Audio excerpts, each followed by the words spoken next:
हमारी कहानी है जवाब। अरे बहू देख, तेरी दोनों नंदे आई हुई हैं, साथ में दामाद भी हैं। शगुन में 51-51 रुपये से कम मत देना।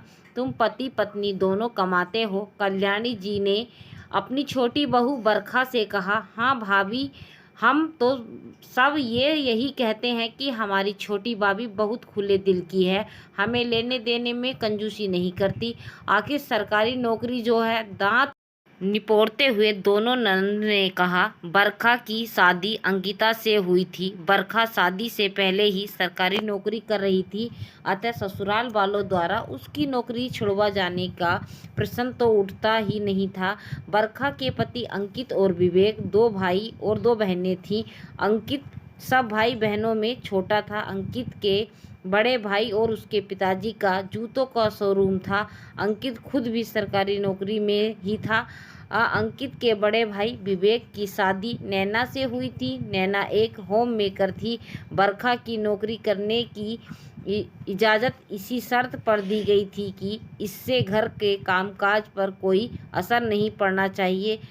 जॉइंट फैमिली के नियम कायदे से बरखा अच्छे से परिचित थी। उसे बुरी और कुसंस्कारी न कहा जाए, इसीलिए वह घर के तौर तरीकों में स्वयं को ढालने की कोशिश भी करती थी। लेकिन उसकी शादी के बाद बरखा की सासू माँ ने शाम का खाना बनाने की ड्यूटी बरखा को लगा दी थी। लेकिन बरखा की जेठानी नैना बहुत तेज और चालाक थी। वह सुबह के समय बरखा को किसी न किसी काम में लगा ही देती थी। बरखा शर्मा मी में मना नहीं कर पाती थी, लेकिन शाम के समय नैना बरखा की जरा सी भी मदद नहीं करती थी। बरखा की सास कभी नैना को मदद करने के लिए कहती भी नहीं थी। उसका एक ही डायलॉग था जिसकी वह रट लगाए रहती थी। मेरे लिए तो दोनों बहुएं बराबर हैं। बरखा कमाती है तो अपने लिए कमाती है, घर का काम तो दोनों बराबर ही करेंगी। जब भी बरखा ऑफिस के लिए निकलती तभी पीछे से सासू माँ कुछ न कुछ सामान लाने के लिए बोल देती। सास इस तरह से अपनी बात कहती, बरखा मना भी नहीं कर पाती। अरे छोटी बहू, तुम तो कमाती हो, तुम्हारे पास तो पैसे की कमी नहीं है। कभी कहती कि मैं और नैना तो घर पर ही रहते हैं, तुम तो बाजार से होते हुए ही आओगी, तो घर के लिए सब्जी और फल ले आया करो। तभी कभी कहती, बहू सारा पैसा एक जगह रहे तो बरकत होती है। घर में तुम भी अपनी सैलरी मुझे ही लाकर दिया करो। पर मैं इतनी पागल नहीं थी कि उन्हें अपनी सैलरी दे देती। मैं भी सासू माँ की चालाकी को अच्छे से जानती थी। मैंने भी कह दिया, वो मम्मी जी आजकल सैलरी तो बैंक खाते में आती है, वहाँ से निकाल कर घर में लाकर रखना बहुत रिस्क होता है। कह तो ठीक रही है बहू, वैसे भी आजकल तो सारे भुगतान ऑनलाइन ही होते हैं। तुम घर के लिए सामान भी तो ऑनलाइन ही मंगा सकती हो। बरखा की सास ने मुस्कुराते हुए कहा। बातें बनाने में तो उन्हें महारत हासिल थी। कुछ मिलाकर घर में के कामकाज और जिम्मेदारी निभाने के लिए बरखा और नैना एक समान थी। लेकिन जब रुपये पैसे की बात आती तो बरखा और नैना बराबर नहीं होती थी। बरखा के परिवार वाले हमेशा किसी न किसी बहाने रुपये पैसे वसूलने के जुगत लगाते रहते थे। घर पर अगर कोई बरखा की ननद आई तो होती और बरखा उन्हें अपने लिए लाया हुआ कोई भी सामान दिखाती तो वह फट से मांग लेती। तब सास कहती, दे दे बहू, नंदों को तो देने से कोई बरकत होती है। वैसे तो तुम तो महीने के हजारों कमाती हो, वैसे भी तुम तो आत्मनिर्भर हो और खरीद लेना। कई बार बरखा को लगता कि आत्मनिर्भर होना उनके लिए परेशानी का सबब बन गया है।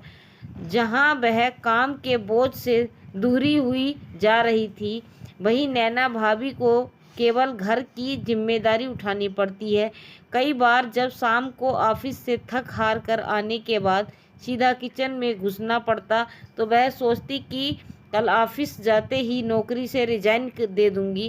कामकाजी महिलाओं की तकलीफ केवल वही समझ सकते हैं। दूसरी जिम्मेदारियों से उनके कंधे झुक जाते हैं, उनके प्रयासों को सराहना भी नहीं मिलती।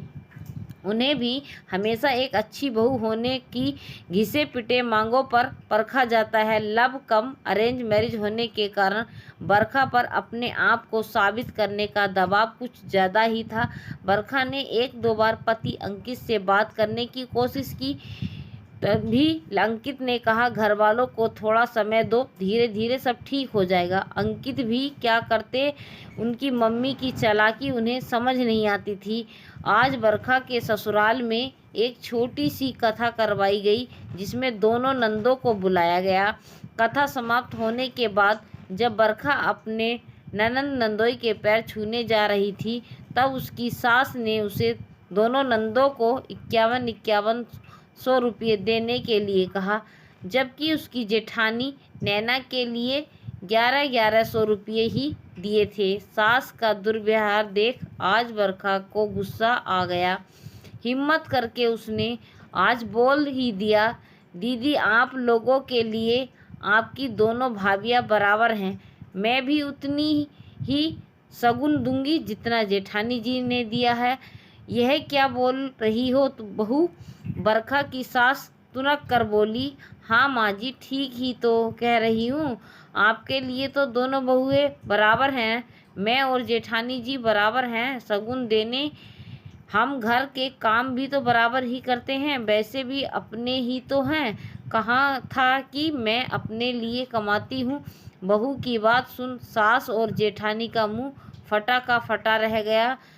चलती हूँ सासू माँ, आज ऑफिस जल्दी जाना है, देर हो जाएगी। बरखा ऐसा कहकर